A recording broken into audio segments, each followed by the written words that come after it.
15 May 1963. When one comes into contact with eternal love, the supreme love, one immediately has, how to put it, a perception, a sensation. It is not an understanding. It is something very concrete.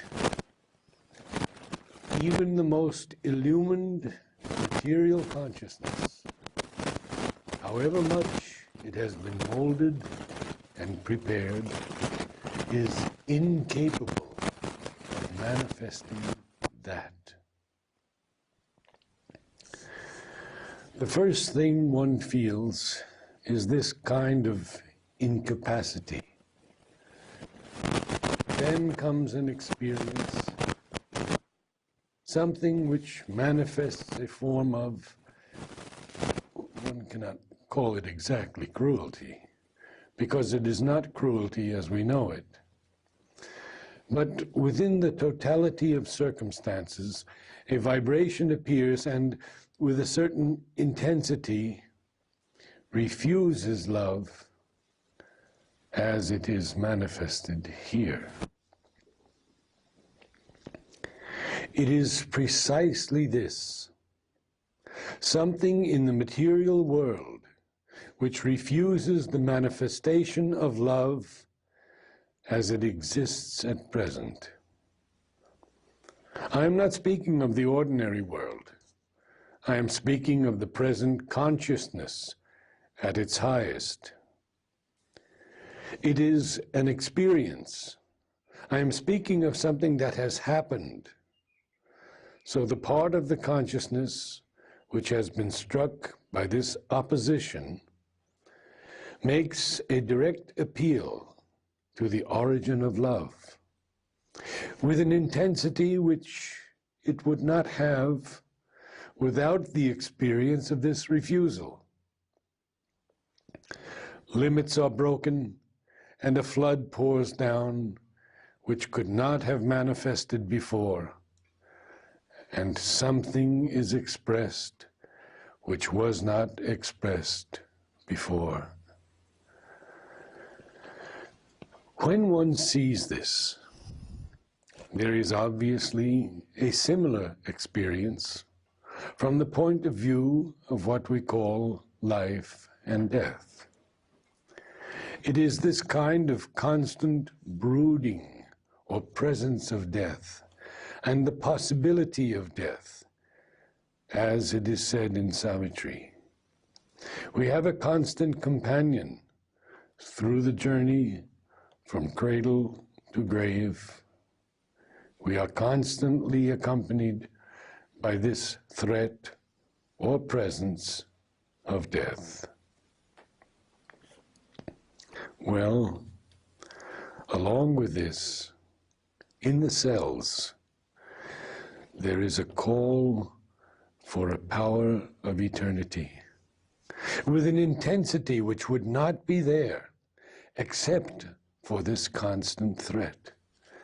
Then one understands, one begins to feel quite concretely that all these things are only ways of intensifying the manifestation, of making it progress, of making it more perfect.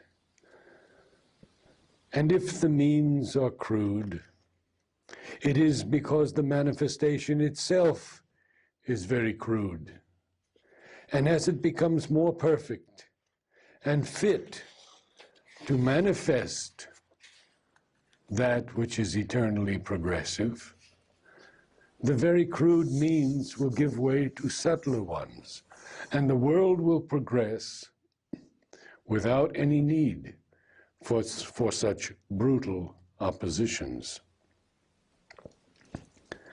This is simply because the world is still in its infancy, and human consciousness is still entirely in its infancy.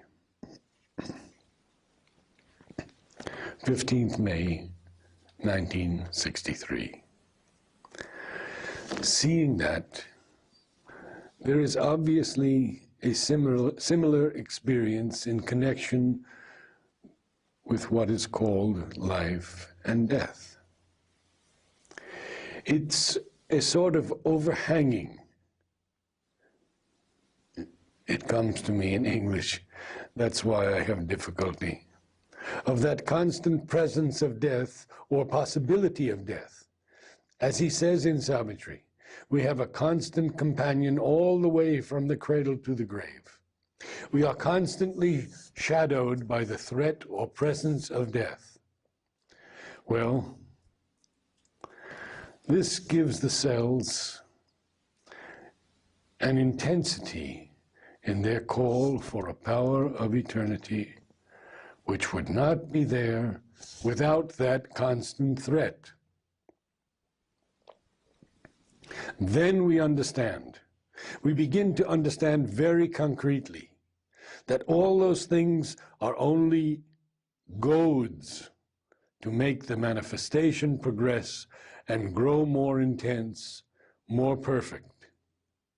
If the goads are crude, it is because the manifestation is very crude. As it grows more and more perfect, and apt to manifest something eternally progressive, those very crude methods will give way to more refined ones, and the world will progress without the need for such brutal oppositions. It is only because the world is in its infancy and the human consciousness in its very early infancy.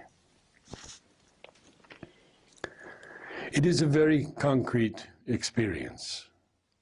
So when the earth no longer needs to die in order to progress, there will be no more death.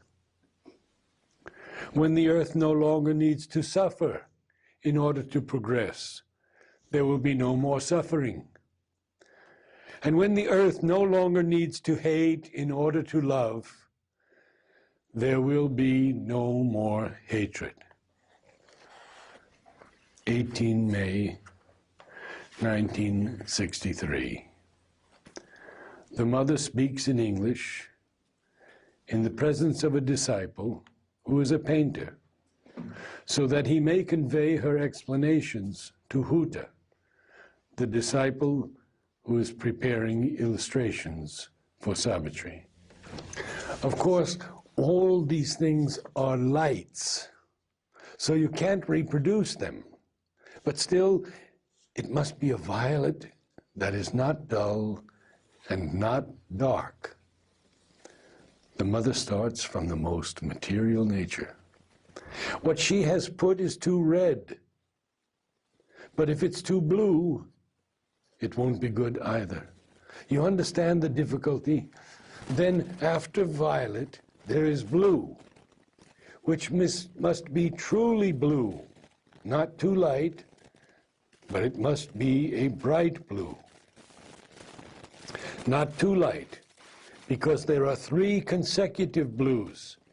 There is the blue of the mind, and then comes the higher mind, which is paler, and then the illumined mind, which is the color of the flag, the mother's flag.